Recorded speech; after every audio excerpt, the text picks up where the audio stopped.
between 4 to 10 people. And when you have that bigger team, you need to make sure you know exactly which person on your team is going to be doing what in the morning, who's going to be working with whom, your pairings, the sales impact which you want to be running for your team the next day. It's like running a mini office. And if you don't have a plan, everyone is going to come in the morning, they're going to be looking at you, because as the leader of the pack, you need to be giving them the direction of what, who, and who's going to be doing. That's the reason you need to know what exactly everyone is going to be doing. First of all, you need to know whether you are a late night person or you are an early morning person in terms of planning. And stick to it. If you are a person who likes to plan every day in the evening, just make sure every evening before you go to the home, you've got to be in a situation that you sit down and you just plan. If I was you, I'll try to make sure I've got my couple of senior guys working with me and watching me the way I'm planning, so that I can bring them through as well. They can learn exactly what I'm doing, why I'm doing it, the thinking behind it, the process, the planning. And once I've done my planning of who's going to be working with whom, all the sales impacts have been planned, then what I'll do is I'll go back to my owner and I'll show them my plan. And if there are any changes to the plan, the owner can tell me and I can do it accordingly. Because next day in the morning when I'm in front of my guys, I want to come across as very, very confident, and I want to come across as someone who knows exactly what he's talking about. And it makes such a big difference.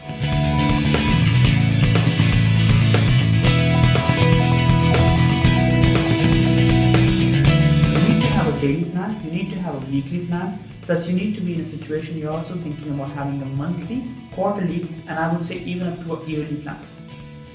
The longer you want to be in the business and the more profitable you want to be in the business, anyone who has been successful starts thinking long term. I'm talking about a year, 2-3 years. But you need to have plans of exactly what you want to be achieving on a day-to-day basis or week-to-week basis. All those plans really help you in achieving your goals. Plan for the ideal situation, that if everything goes perfectly, where you can achieve and what you can finish up in the next 12-18 months. Plan for the ideal situation, that if everything goes according to the plan, in a way you can be. The reason I want to do it, because it makes me feel good, and that gives you a lot of confidence, and that is the dream which you really want to be in. That makes so much of a difference in the way you're going to be working, and that's the reason you want to work hard. Also plan if not everything goes according to your plan. All the challenges which you're going to be facing on a day-to-day basis, because let's be honest about it, not everything will go to the plan, and it's important that you have all those things in front of you and you have expected that. So when that happens, it's not like you are for a shock. You know exactly what was going to happen and you're prepared for that.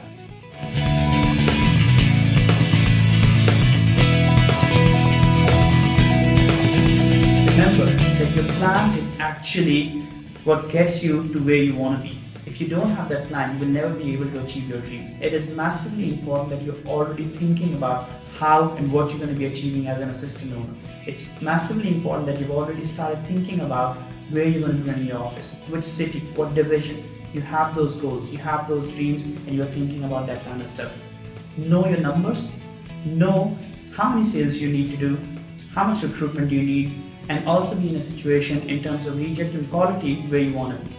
Everything does make a difference, and you want to be thinking about if everyone comes in and everyone is doing the right thing, where we can finish up as an office and as a team. Planning makes your job look really attractive.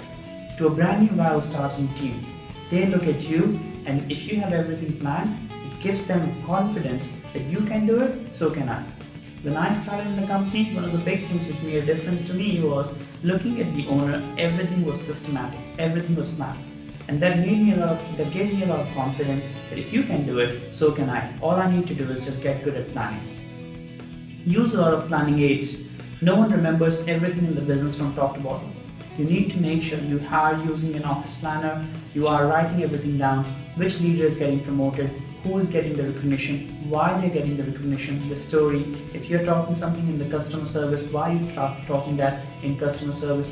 What sales impact you want to be running, which pairings you want to be doing, do you need to do any one-on-one conversations in the morning? Everything should be written down so that you have planned everything. When you plan everything, your life is so easy in the morning. It just feels like it's such an easy day. You come to the office and you have a big smile on your face. If you don't plan, you're nervous, you're thinking about what you want to be doing, and you just stand up and you talk in front of your people, but your people know that you don't know what you're talking about, you don't have that confidence, you don't have that arrogance which you need to have in front of your guys, which will make them believe, I want to be with you and it's going to take me somewhere. Review your plans. Not every plan is going to go according to the plan, the way you want it to be.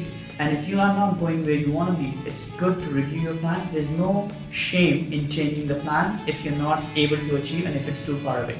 It's good to review your plans. Sit down with someone who's a bit senior. The best thing would be the owner, and sit down with them because they know you and they have been working with you for a long time. Sit down and review your plans, and it's going to make a difference. Make your planning visual. I think that is the key to making other people come through within your team as well. Once you are planning, and if you don't show it to your guys, they don't get to know how much time and effort you're putting behind the scenes in trying to look good in front of other people. Especially to your senior guys on your team who are looking to build a team and get promoted. You want to make sure that you're showing them how much time and effort you're putting in and make it as visual as possible. That will help them to come through because the ultimate goal in planning is to make sure that you can replace yourself.